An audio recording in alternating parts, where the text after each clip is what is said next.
Okay. Today, my guest is Professor Harry Sapienza. I'll keep my introduction short to maximize our time with him. In the next 30 minutes or so, we'll talk about Harry as a person. Professor Sapienza is a thought leader and an esteemed scholar, and finally, as a mentor to many PhD students and junior faculty. For the sake of time, I'll skip many of his accomplishments and give you a very quick snapshot. Professor Sapienza is a Professor Emeritus at the University of Minnesota. His early research and scholarship examined the relationship between entrepreneurs and investors in the US, Europe, and Asia. He contributed to research on born global firms and to internationalization of entrepreneurial ventures. His work utilizes knowledge and learning theories to study the effects of early internationalization on the growth and the learning trajectories of entrepreneurial firms. He has published over 60 papers in a variety of our top journals. Harry was the program chair for the entrepreneurship division of the Academy of Management. He sat on the editorial board of Academy of Management Discoveries. Thank you, Harry, for joining us. Thank you. Nice to see you. Thanks. Harry, what did you want to become when you were a child? I wanted to become a baseball player. That was my first dream. I was in love with baseball, and then I guess later on when I got into high school and I realized I was never going to be a professional baseball player, I wanted to be an English teacher, and that I did for a good while, and then changed careers after about 10, 12 years. Wow. I mean, you write very well. Maybe I was, when I was looking at your bio, maybe your English teaching background was one of the contributing factors to how well you write.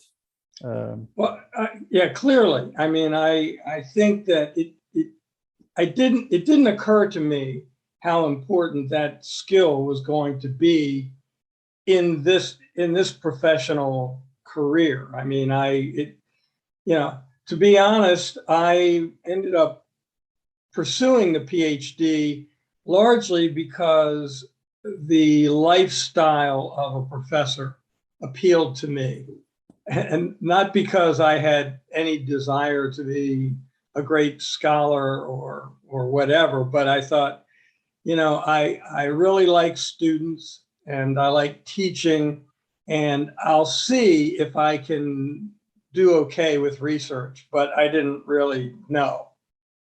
Of all the things you could have chosen for research, why did you choose management and focused on small firms, entrepreneurial firms? How did it come about? Well, first of all, I guess I was interested in the people side of business, and so management.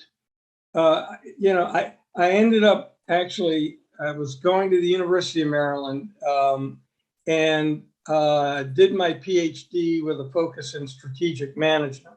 So I was interested in the whole firm outcomes and that perspective, but a lot of it having to do with how the personal perspectives of people influenced the decisions they made and the directions they went in. I never studied entrepreneurship or international at that time.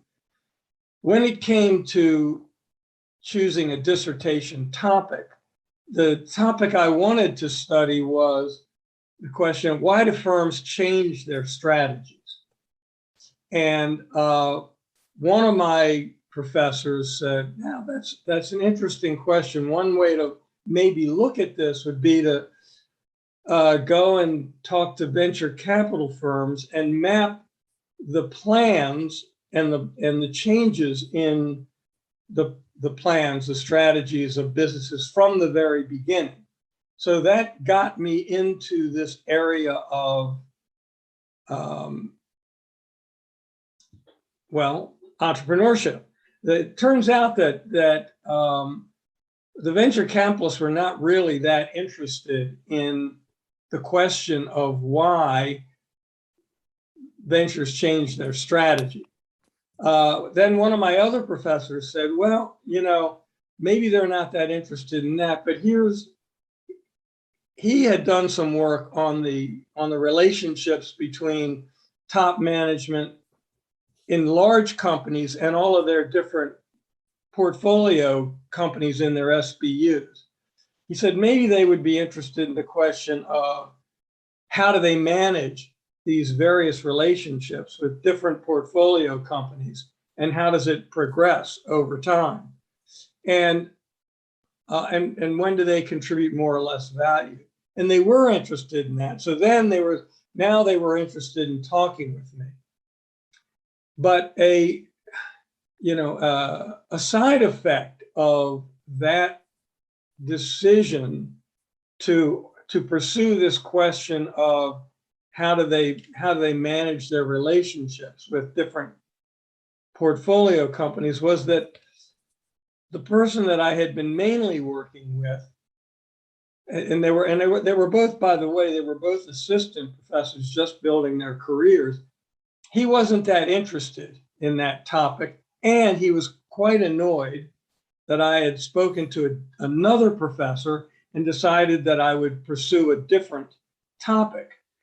And in fact, so he then refused to be on my dissertation committee because he didn't want to go in this other direction. And I, being a kind of a scared doctoral student, didn't really want to change.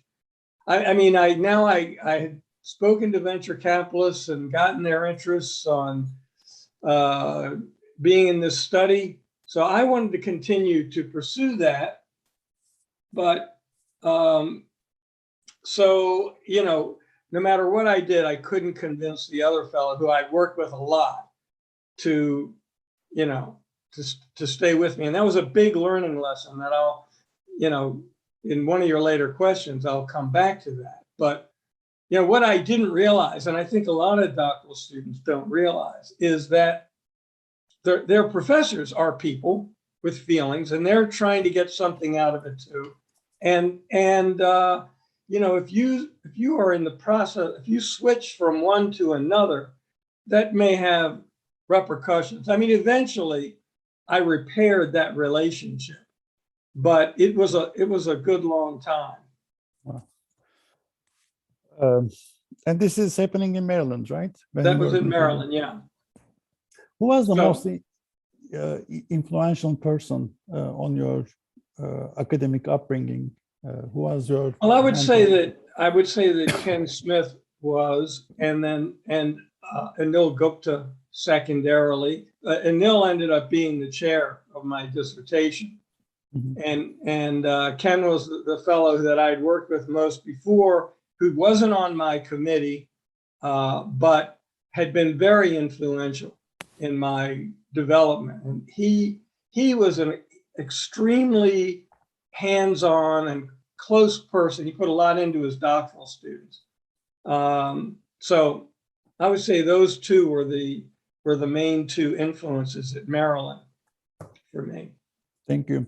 Now, what's something that you wouldn't put on your CV that people might find interesting about you? Something that people might find interesting that's not on my CV? Yep. Well, there are a lot. I mean, there are a lot of things because, in a way, I hate to say this, but, my career was an enabler of my life rather than the other way around. So, I not only did I teach English and have a master's in medieval English literature, I played in a rock band when I was in high school. I had a son born to me when I was 17. I'm very into music, blues, etc. So, I guess some of those things. So, do you play something? I play drums and I play bass guitar a little bit. I've been trying to learn it a little bit more lately. Perfect. If you didn't choose academia, what would you choose to do? Well, I probably would have tried to, I would probably try to be a writer of some sort. And, it's interesting. When I was in high school and I had dreamed of being an English teacher, I thought I would like to do writing, creative writing. short stories and poetry and so forth. And I fooled around with the poetry for a good bit. And in fact, now that I'm retired, I'm teaching a poetry class online with some people because I love that. The interesting thing, I mean, I'd like to be a writer. One of the things you learn, or one of the things I learned subsequently, is Gladwell's principle about practicing. I think so many people end up thinking you're either really good at something or you're not so good at it.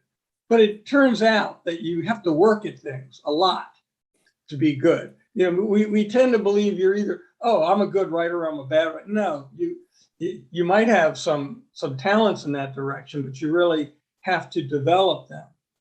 And so I would probably be a writer. One of the interesting things about writing poetry and fiction versus writing professional papers is that one of the things you try to do in writing professional papers is very different from what you try to do when you're writing poetry or fiction. In writing an academic paper, you're trying to be absolutely clear, unambiguous, leaving no room for alternative, confusing interpretations of what you're saying. Whereas in writing fiction or poetry, suggestion and gaps and leaving room for the reader to create their own imagination of what's going on is a big part of what's appealing. So you're really trying to do different things in those kinds of writing. Well, I'm thinking about the Russian writers.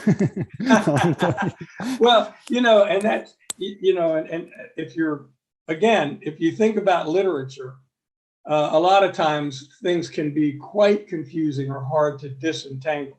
And here's the other thing that I came to realize as a student. So as a doctoral student, you know, you do hold these scholars way up on high, and you go, my gosh, these people are so brilliant. And if I don't understand something, it's because of my inadequacies.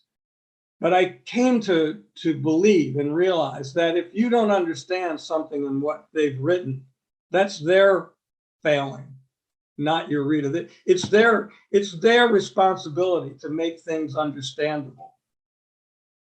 Sure. My formal training is in economics. And when I was reading the classics in economics, which is from 1910s, 1920s, 1930s, those papers are beautifully written, beautifully crafted, almost as if they are pieces of art. I mean, they are not academic papers. They tell everything. They are the basis of the field, especially in IB. I mean, most of the 1910, 1920s papers are just beauties. And I'm thinking, if it was possible to write like that today and send something to Gibbs, it will be desk rejected. It will be found too artistic, right? It's a completely different mentality. The focus has shifted. That's absolutely true. I mean, I think that the way academia has shifted, and a lot of it, I think, has been a reductionism kind of thing where we try. One of my old dissertation people who was actually a venture capitalist and a professor at Harvard said, he called it physics envy, that this idea that we can know something with certainty, and he says that the topics get narrower and narrower and narrower, particularly empirically. So the logical conclusion of that is we learn more and more about less and less until we know everything about nothing. And so I absolutely agree with you that, an expansive, thoughtful treatment of a topic, of important topics is, you're right, it would just be rejected immediately. And so that is something we've lost. Things end up being, we're very data driven and very much less thought driven, which to me is a shame. This came up before with a couple of the high priests in our field. Who should write the next big theory piece? Is it the assistant professor or PhD students? Reminding us of Ronald Coase' early years, or is it going to be the old sage professor who has seen everything in his 60-year career? What's your take on that one? Well, I think that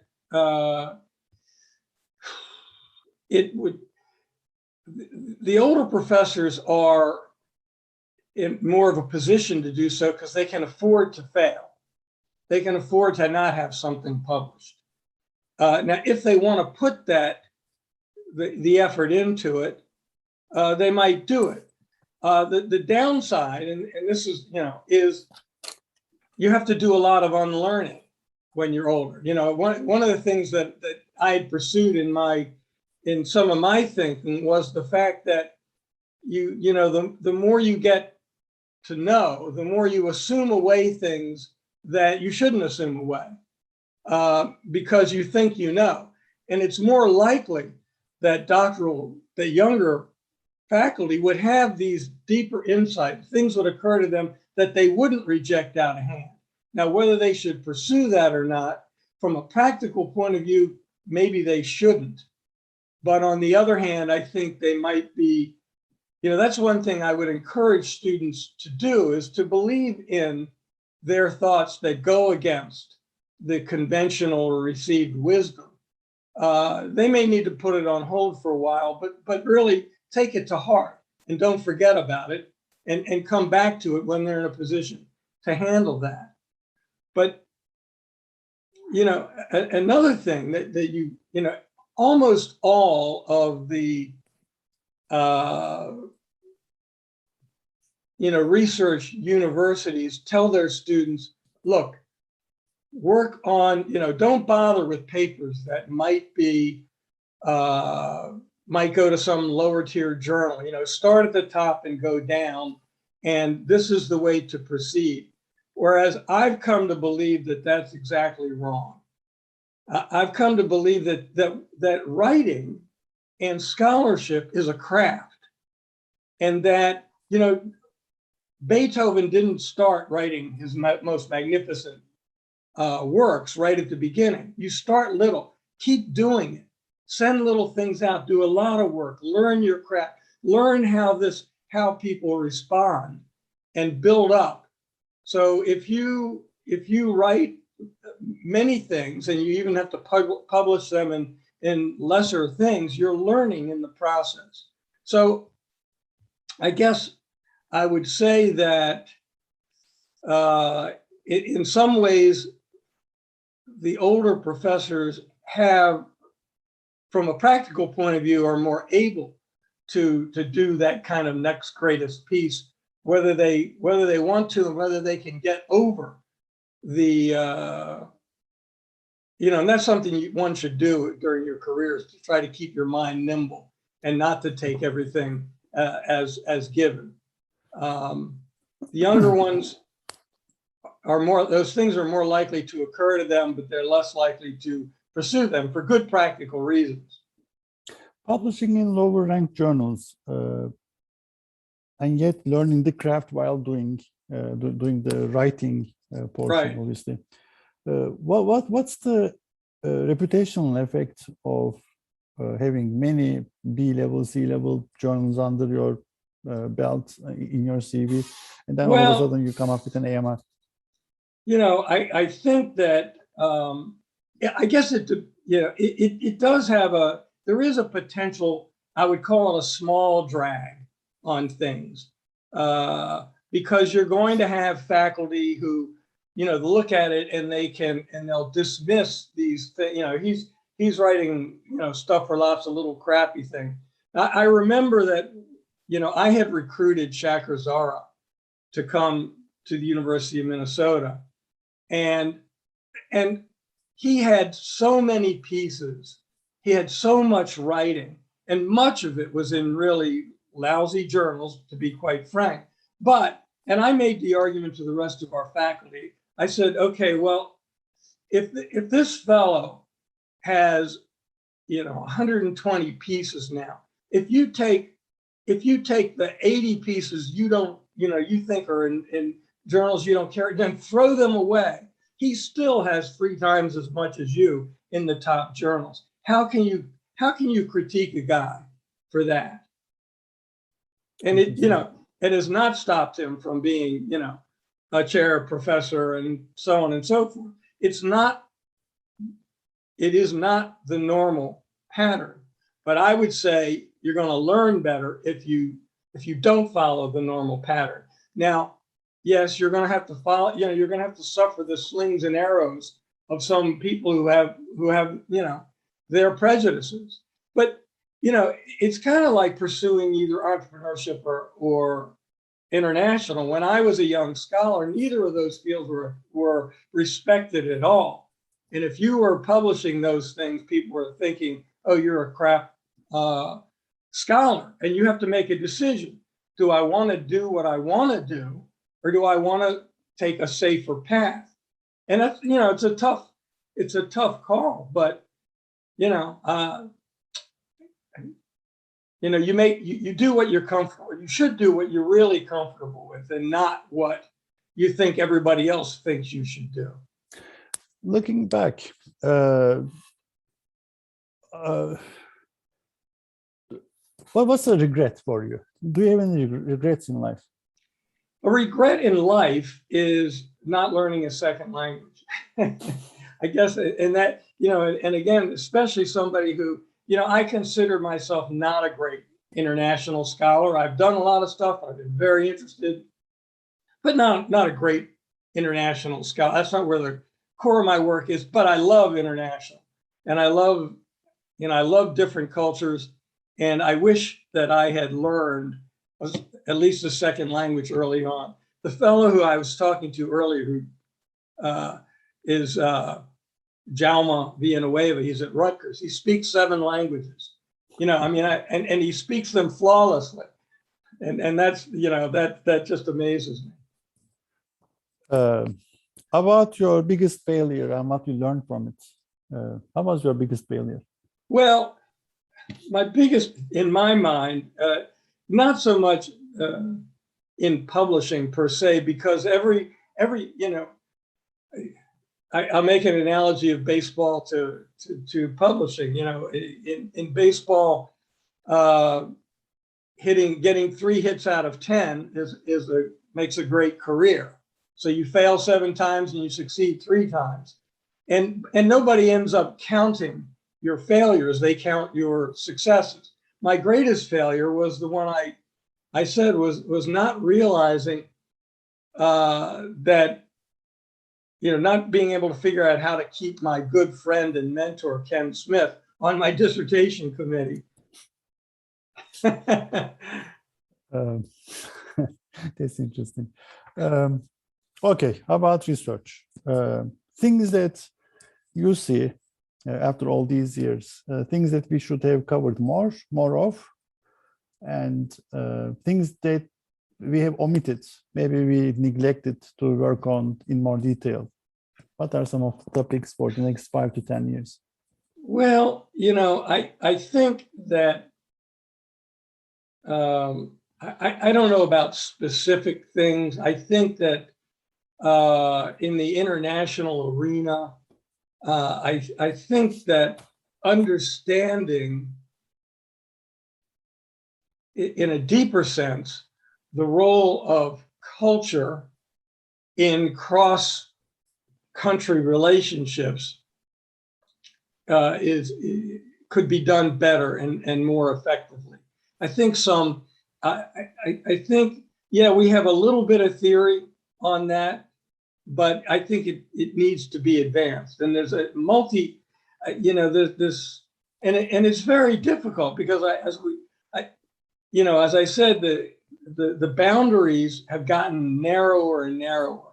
And so trying to bring in perspectives from a lot of different areas and to both theoretically and empirically, organizational level wise, I think is, in other words, I think a much greater complexity of understanding is needed, but is unlikely in the current, the current prejudices of, of the top journals. Why is that? Well, so I want to ask about curiosity. I want to ask about creativity in research and how you approached, what was your process for coming up with creative ideas and how did you fuel your curiosity? And touching up on the biases of the journals or the current approach of the journals that are limiting the focus. Well, there's an interesting paradox in creativity and publication, and that is that the paradox is that something has to be new in some way, but not so new in another way. So people don't readily accept expanding or going across the boundaries too much. So you have to be, I would liken it to, the business of being a scholar is a business. I mean, you are creating a new product and you have to sell that product in a market. And it's not pure scholarship or knowledge, because I like to use when I'm mentoring students, the analogy of being a car salesman who's got a, let's say you have a vast set of cars and a customer comes in to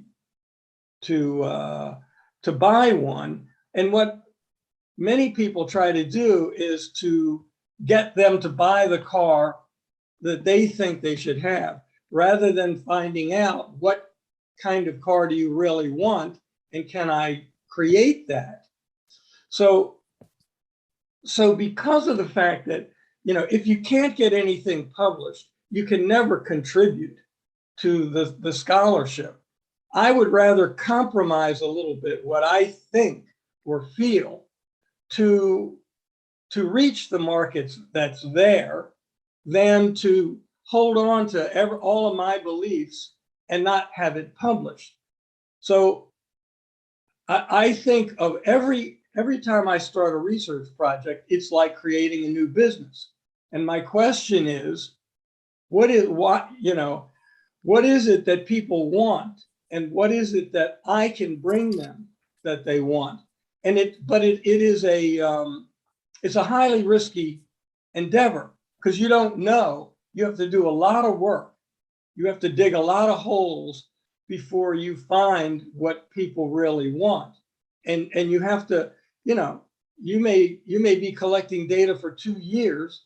A, you don't know if you're going to get the results. B, you don't know if you get them, whether people are really going to be interested or not. So you do like a good entrepreneur, do you try to ahead of time talk to people about your ideas, see if they're intrigued with them or not. And if you are, I mean, it's a combination of, I think that, for a long time, if I think about the way my career progressed, I started out being very, very, very practical. And when I say that, what I mean is this. Once first I pursued English literature as a career because that was where my passion and love was. And after a while, I found that I couldn't make the kind of living I wanted to make. So I changed careers, and I said, okay, well, I can be a professor. And I asked, well, where are their jobs? Well, it turned out there are great jobs, a lot of opportunities in accounting. So I started my PhD program as an accounting major. But 1 month into the program, I said, this is boring the hell out of me. I can't do this. I've got, so, and I knew that I loved the idea of strategic management and, you know, bigger human questions. So I switched my major. So I started practical and I switched my major. Then, you know, as I said, I got to the point after I had finished my PhD of saying, should I, you know, I've got all this stuff that I've been doing in entrepreneurship, but is anybody going to give me tenure with entrepreneurship on my vita? And I had to make a choice. Do I continue down this road, or do I say, okay, let me just go back to mainstream strategy and pursue that and be practical? So, and I eventually came to the understanding that you have to be both practical and follow your passion. And that the most practical thing you can do is to follow your passion. Because if you're going to be good at anything, it's going to take a tremendous amount of effort and work.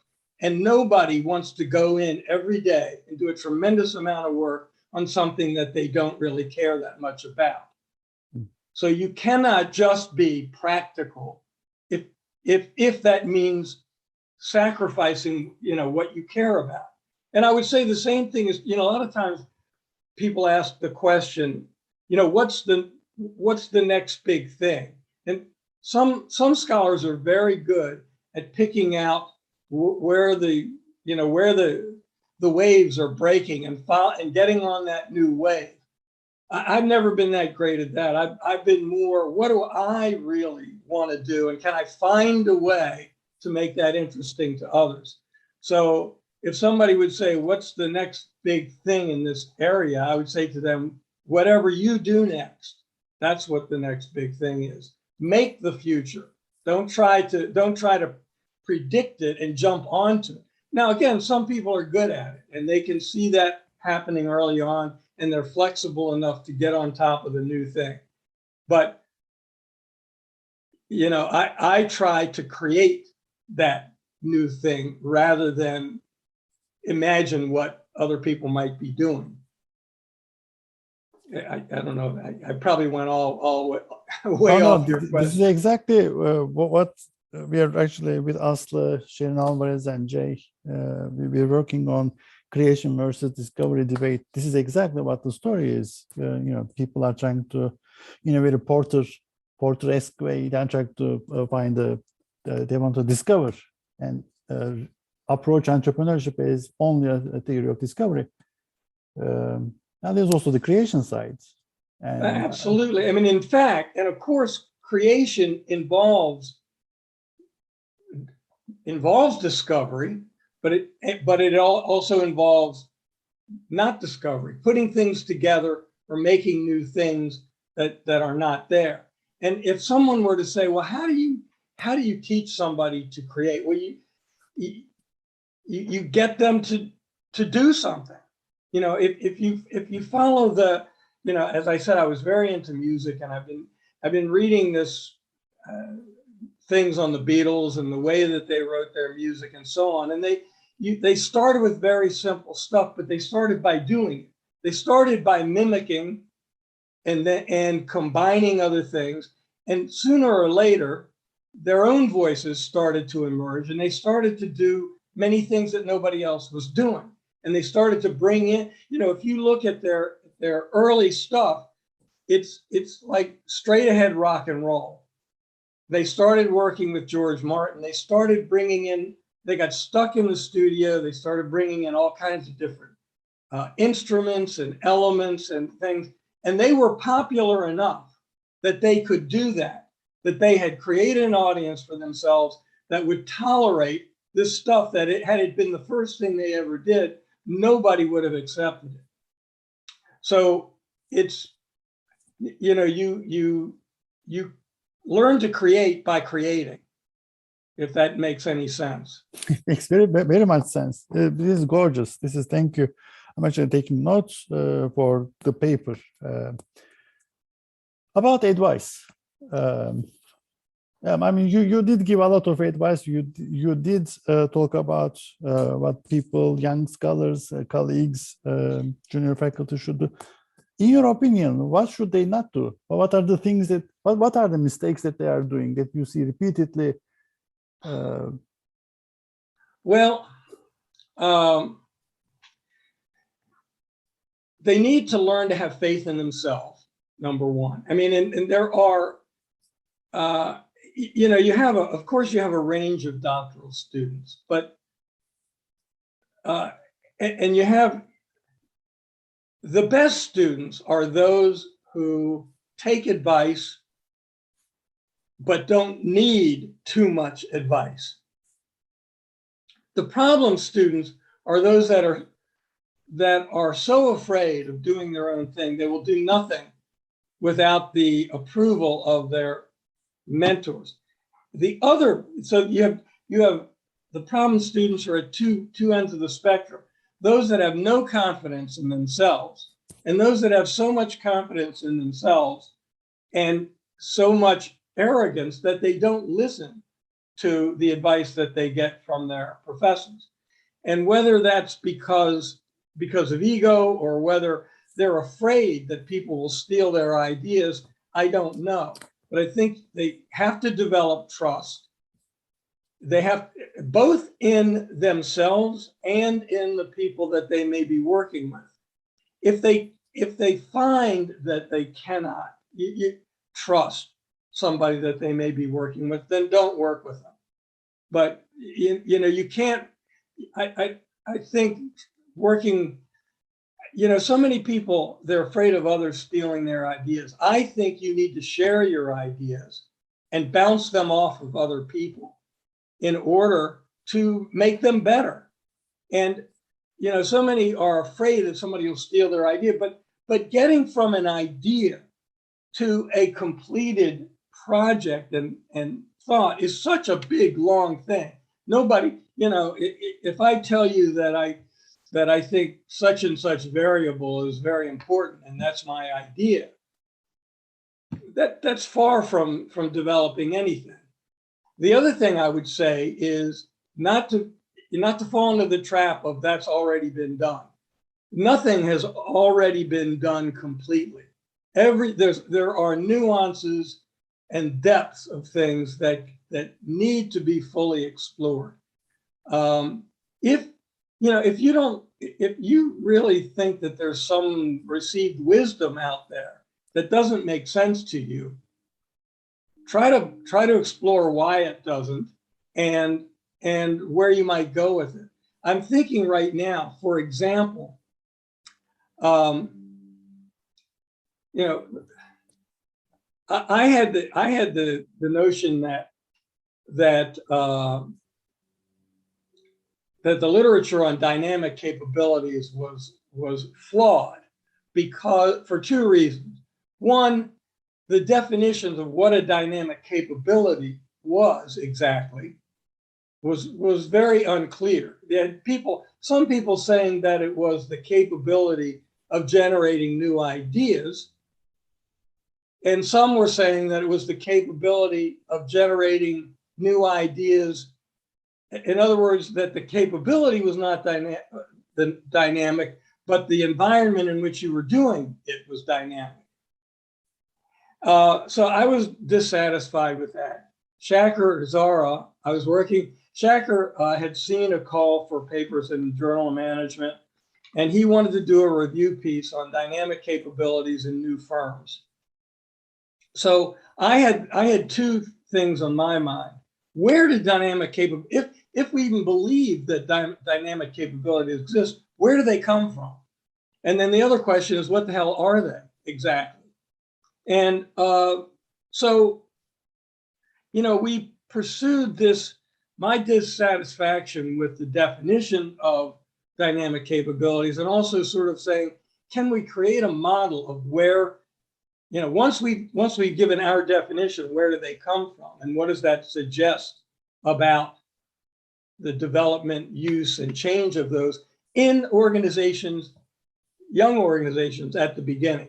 Because most of the stuff was in most of the theorizing was done in large established organizations. But so anyway, I think the fact that something was under my craw about the way that, and I don't, first of all, I could disagree with people, but I don't like the idea of criticizing their work. I think more of critiquing it and offering something else. The other thing about that for students is to remember that they are becoming writers, they are becoming creators, they are not becoming critics. We teach, oddly enough, we teach them by getting them to critique other people's work. It's easy to critique or say what's wrong with somebody else's work. It's much more difficult to create something of worth for other people. So focus your energy on how you can make something better. If you can say, I know that there's something wrong with this, then that's important because it identifies an opportunity. But it's only an opportunity as a scholar if you can offer some way of addressing that weakness, if you see it as a weakness. True. This was very interesting. What's the question I should have asked you but haven't? I guess maybe what's the relationship between a scholarly life and one's personal life? Oh, here we go.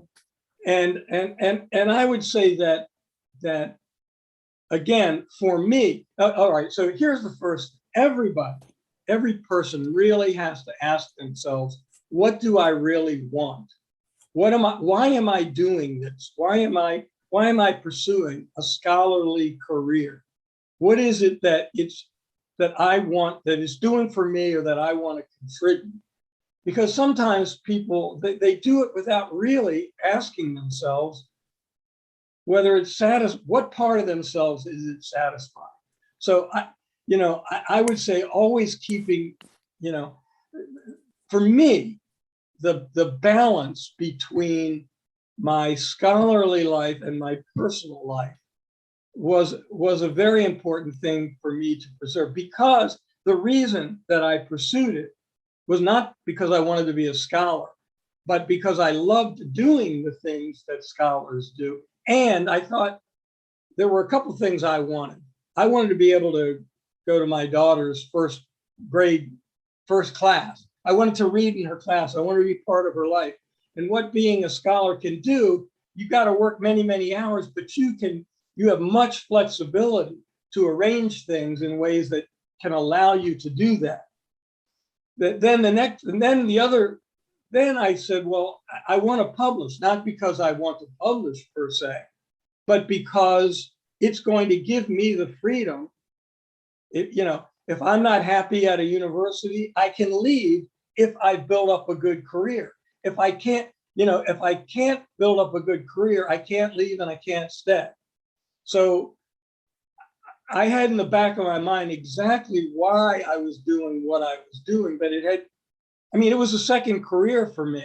And I had said to myself at the time that I went into it, okay, I'm going to try this. And if I succeed, great, I'll keep going. If I don't succeed, so what?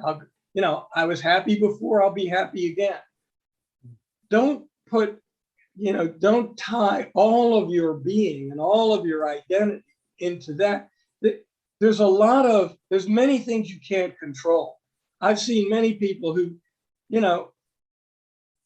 they found that they weren't really happy doing what they were doing, but they put so much into it that they couldn't get themselves out of it. So anyway, I would say, examine yourself and examine the relationship between what satisfies you and what you're doing. And my favorite part of the career was mentoring students. Perfect. Harry, thank you so much for this interesting interview. I learned a lot. I'm sure the audience will agree with me. Thank you. Thank you so much.